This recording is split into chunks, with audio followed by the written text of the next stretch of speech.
নমস্কার, প্রথমে আপনাদের ধন্যবাদ জানাচ্ছি। আজকে আজিমগঞ্জ জিয়াগঞ্জ রেলযাত্রী নাগরিক মঞ্চের তরফ থেকে আমরা একটি সাধারণ সভা করেছিলাম এবং এই সভাতে আমাদের যারা সদস্য তারা প্রায় সকলেই উপস্থিত ছিলেন, সক্রিয় সদস্য।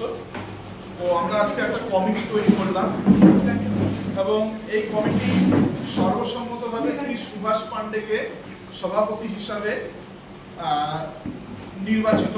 মনোনীত করেছেন। ভাইস প্রেসিডেন্ট হিসাবে রয়েছেন শ্রী চন্দন রাও ও শঙ্কর হাজরা। সেক্রেটারি হিসাবে রয়েছেন, আমাকে দায়িত্ব দেওয়া হয়েছে, ডক্টর রাজা ঘোষ। এবং জয়েন্ট সেক্রেটারি হিসাবে রয়েছেন, অ্যাসিস্ট্যান্ট সেক্রেটারি হিসাবে রয়েছেন ছোটন গোস্বামী ও ধনঞ্জয় হালদার।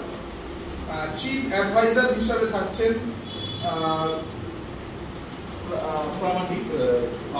অবনী প্রামাণিক ও অসিত দাস।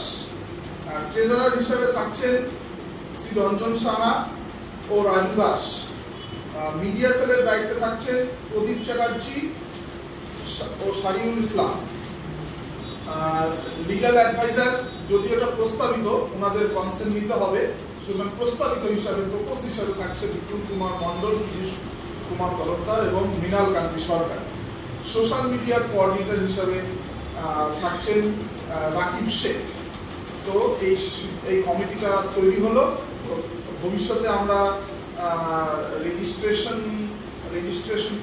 করা যায় কিনা সেই বিষয়গুলো খতিয়ে দেখা হবে এবং কোথায় কোথায় রেলের আর কি দাবি আছে সেটা করা হবে এবং পরবর্তীতে আমাদের আজিমগঞ্জ ডেপুটেশন সেটা দেওয়া হবে। আর বিভিন্ন সদস্যরা এসেছিলেন, তারা কেউ হয়তো আজিমগঞ্জ থেকে এসেছে, কেউ হয়তো জিয়াগঞ্জ থেকে এসেছে, কেউ হয়তো ভগবানগোলা থেকে এসেছেন, কেউ হয়তো লালবাগ থেকে এসেছেন।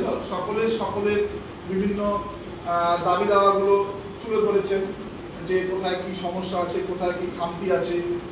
তো সেগুলোকে আমরা আজকে তুলে ধরলাম এবং সেগুলোকে গুরুত্ব অনুযায়ী আমরা বসে সেগুলোকে গুরুত্ব অনুযায়ী সঠিক সময় আমরা ডেপুটেশন এবং রেলের বিভিন্ন কার্যকর্তা বিভিন্ন জায়গায় দেওয়া হবে।